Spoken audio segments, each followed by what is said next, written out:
In the Quran, in Surah Al-Qiyamah, Allah says, يُنَبَّأُ الْإِنسَانُ يَوْمَئِذٍ بِمَا قَدَّمَ وَأَخَّرَ. Human beings will be informed. They will be informed the priorities they made and the procrastinations they engaged in. Here, Allah doesn't say they will be informed. Here He says they'll know on their own. They'll know on their own, which is remarkable. As these events are happening, you haven't even been shown your grades yet. The book hasn't even come out yet. إِذَا الصُّحُفُ نُشِرَتْ is the other one. But even before all of that happened, you're recalling what your priorities were. يَوْمَ يَتَذَكَّرُ الْإِنسَانُ مَا سَعَى. The day on which human beings will remember completely on their own all the efforts they used to make. So this is the first meaning of taqdeem and ta'khir.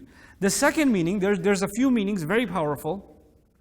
To send ahead and to leave behind. Literally, some translations also say this, every person shall know what they sent ahead or sent forth. What in the world does that mean? Let me give it to you by example. If you're traveling, let's say you're traveling to New York, and you have a lot of luggage. So what you can do is you can actually put your luggage on a truck or put your luggage on a delivery, and they sent it a week before. You're going to fly a week later. When you get there, what will already be there? Your luggage is already going to be there, right? So when you send something ahead, it means you're ready to receive it when you get there. It's waiting for you. In a sense, Allah is describing the deeds that we do, the actions that we take, the decisions that we make, every amr that we do. That's why Allah says, إِلَى اللَّهِ تُرْجَعُ الْأُمُورِ, not just af'al, but umur. Why? To Allah, all decisions are returned.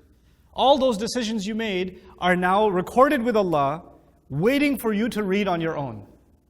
Every deed you did, good or bad, is being sent to the future. It's being, literally like, when you send an email, you can't unsend it. You've sent it to the day of judgment. You've sent everything you did, every word you said to the day of judgment. And as you've sent it ahead, that makes sense about the qaddamat, right? Alimat nafsu ma qaddamat. But what about akharat? In that sense, what Allah is saying is there are some things that are valuable. When you get there, they should have some value. Like if you gave charity, it should have some value on Judgment Day. If you prayed, it should have some value on Judgment Day, right? So you sent valuable things, deposited them on Judgment Day, and when you get there, you're going to withdraw from that account. But there are some things Allah says you left behind. وَأَخَرَتْ. Like for example, I can't take my money with me. I can't take my clothes with me on Judgment Day. I can't take my property with me. I can't take my status with me, or my education with me, or my social position with me. Those things I'm going to have to leave behind. There are only certain things Allah will allow to take forward, and other things you cannot, no matter how bad you try, you cannot take them forward. I'm reminded of a crazy conversation. I can't even believe I had this conversation with a Muslim lady. It was in a state that shall not be named. But it was this incredible mansion. Like they invited me after a talk to dinner. And back then, when I was naive enough to accept dinner invitations, I don't accept dinner invitations anymore because God knows what they turn into. But back then, I used to accept dinner invitations from random people. I was like, yeah, sure, yeah, dinner, no problem. So I accept this dinner invitation, and this thing is a 15,000 square foot mansion. Okay, and we're driving by and I was like, who lives in Al Capone's residence? And then they turned into it, like, it was crazy. And so we're having dinner on this God, I don't even know where they got this dinner table from. It could seat, I think, 40 people. It was like one of those long, King Arthur type dinner tables. And and you probably need a microphone to converse from one end to the other. But whatever, all of us fit on one side. We're having this conversation, and the lady of the house, she said, I have a personal question. I was like, okay. She's like, no, I can't ask in front of everybody. I was like, okay. Why don't you guys move to the other end, the rest of the table, which is in the other zip code, so I can talk to the lady. So she says to me, I know we all have to die, and I know we're going to go on Judgment Day. I don't want to leave this house. I kid you not, I don't want to leave this house. And I can tell you, their living room was probably the size of this musalla. That was just their living room. Artificial waterfall in the back. All of this wall is glass. And it's overlooking a waterfall. And their stairs, I was confused. There was a winding staircase. And I've seen a winding staircase before. Except it looked like somebody took silk and dropped it on their staircase. And it's kind of like that. And when I went, that was actually marble. Shaped like falling silk. And that's their staircase. I was afraid to ask how many bedrooms. They told me 27. Right? And I was like, you can only sleep in one. So I didn't know what you do with the rest. But she was so mesmerized by this beautiful, every piece of decoration she put so much heart and soul into, right? And she says, I don't want to leave this place. What do I do?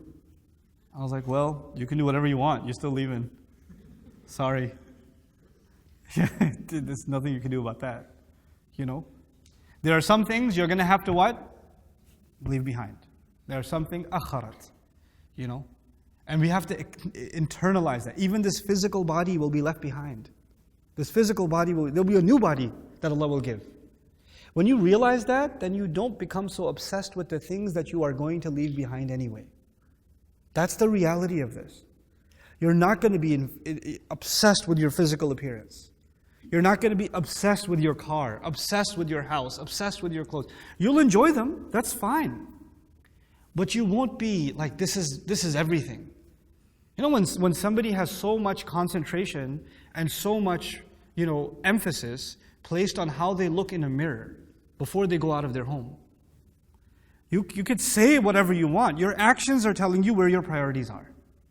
Your actions are telling you that my head is somewhere else. And I'm not an advocate of people shouldn't even take care of themselves and they should just be people of akhirah and they don't have to brush their teeth anymore, etc. I'm not saying that. But I am saying there are two extremes, right? One extreme is we only care about the akhirah, let's just all smell bad in dunya. The other extreme is your entire life revolves around either, personal beautification, physical attraction, social engagements, devices, entertainment, video games, movies, and it circles around all of these things that you don't want to come out of, as if this stuff will last forever. This stuff will go on forever. There are things you will send ahead, and you will realize that day the stuff you've left behind. Ma akharat. That's the second meaning of ma qaddamat wa akhar.